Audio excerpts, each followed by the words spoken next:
नमस्ते दोस्तों, और आप सभी का स्वागत करता हूं हमारे जीवन मंत्र चैनल पर। आप सब कैसे हैं?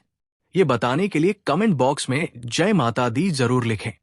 तो चलिए दोस्तों, आज हम इस वीडियो में जानेंगे जीवित पुत्रिका व्रत यानी जितिया से जुड़ी कुछ महत्वपूर्ण बातें जो जानना बहुत जरूरी है।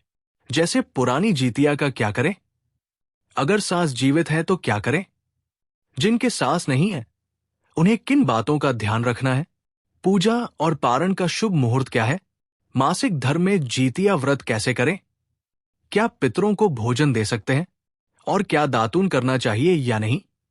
इन सभी सवालों के जवाब आज हम इस वीडियो में जानेंगे। तो आप लोग मेरे साथ बने रहें। अगर आपको मेरा वीडियो पसंद आए तो कृपया हमारे जीवन मंत्र चैनल को सब्सक्राइब करें और बेल आइकन दबाएं ताकि नए वीडियो की नोटिफिकेशन आपको सबसे पहले मिले। तो चलिए शुरू करते हैं और सभी महत्वपूर्ण बातें जान लेते हैं। सबसे पहले, ये वीडियो आपके कुछ डाउट्स और महत्वपूर्ण बातों के लिए है जो जानना जरूरी है। कृपया ध्यान से समय निकालकर सारे सवालों के जवाब समझ लें। ऐसा न करें कि बिना देखे सवाल पूछने लगें, क्योंकि मुझे जवाब देने का समय मिले या न मिले, इसलिए आप पहले समझ लें। सबसे पहले, जितिया व्रत हम आश्विन माह के कृष्ण पक्ष की अष्टमी को रखते हैं। सप्तमी को नहाए खाए, अष्टमी को व्रत और नवमी को पारण करते हैं। ये 3 दिन का व्रत है। 2025 में जितिया व्रत 14 सितंबर रविवार को है। जिन्हें पहली बार ये व्रत शुरू करना है वे मायके या ससुराल जहां भी हो वहां से शुरू कर सकते हैं। अब सवाल, पुरानी जितिया का क्या करें? पुरानी जितिया को आप नदी, तालाब, पोखर में प्रवाहित कर सकते हैं या मिट्टी में दबा सकते हैं। मेरे घर में तो इसे रखा जाता है और जब गंगा घाट जाते हैं तो बहा देते हैं, वरना रखा रहता है। आप भी ऐसा कर सकते हैं। अगला सवाल, अगर सास का सोने का जितिया हो तो क्या करें? अगर आपके पास सास का सोने का जितिया है तो उसे संभाल कर रखें। ये आपके पति के सौभाग्य का प्रतीक है। चाहे आप इसे पहने या न पहने, इसे अच्छे से रखें, बेचे नहीं और टूटने से बचाएं। अगला सवाल, सरगी में भोजन कब देना है? नहाए खाए की रात में, जब भोर हो, यानी सूर्योदय से अष्टमी का व्रत शुरू होने से पहले सुबह 2:03 से 3 बजे उठकर चिलसियारों को भोजन देना है। सारे काम ध्यान से करें, तभी बातें समझ आएंगी। अब सवाल, प्रेगनेंसी में व्रत कैसे करें? जितिया व्रत तीज से भी कठिन है, क्योंकि ये 24 घंटे से ज्यादा का निर्जला व्रत है। प्रेगनेंसी में पानी पीना जरूरी हो तो पशु बनकर पिए। खाना, फलाहार या अनाज नहीं खा सकते। अगर व्रत नहीं रख पा रहे हैं तो भी जान है तो जहान है। प्रेगनेंसी में सावधानी बरतें, लेकिन व्रत छोड़ना भी ठीक नहीं। अपनी स्थिति देखकर निर्णय लें। जिनके सास नहीं है उनके लिए नियम, नहाए खाए के दिन दान करें, सिर के ऊपर से पानी टपकाकर स्नान करें। बच्चों के लिए जितने बच्चे हैं उतनी गांठ लगाएं। अगर पति की मां नहीं है तो उनके लिए भी एक गांठ लगाएं। ये उनके दीर्घायु के लिए होता है। पत्नी को मां की तरह ये जिम्मेदारी निभानी चाहिए।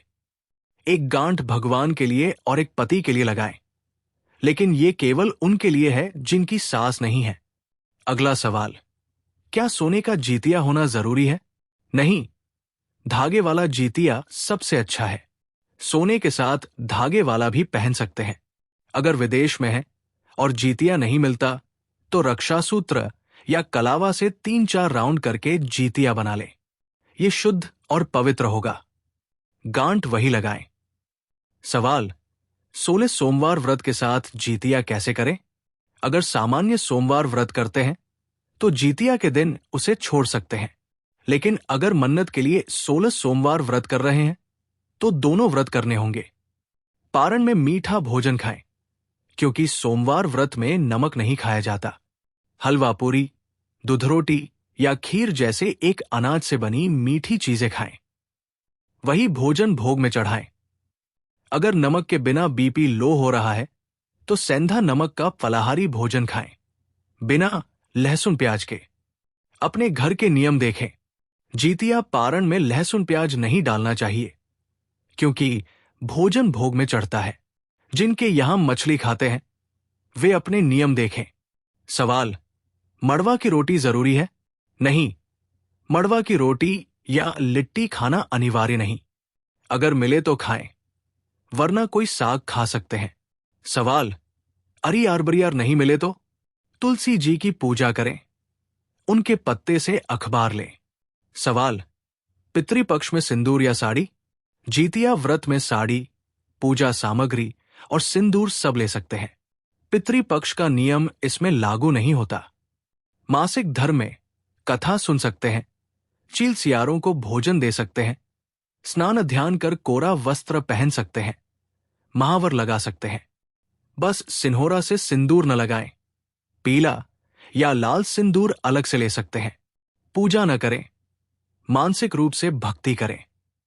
पूजा का शुभ मुहूर्त शाम को प्रदोष काल में 5:42 से 7:12 तक। अरियार बरियार, चौकी पर या साधारण विधि से पूजा करें। पारण का शुभ मुहूर्त सुबह 6:05 से 7:25 तक।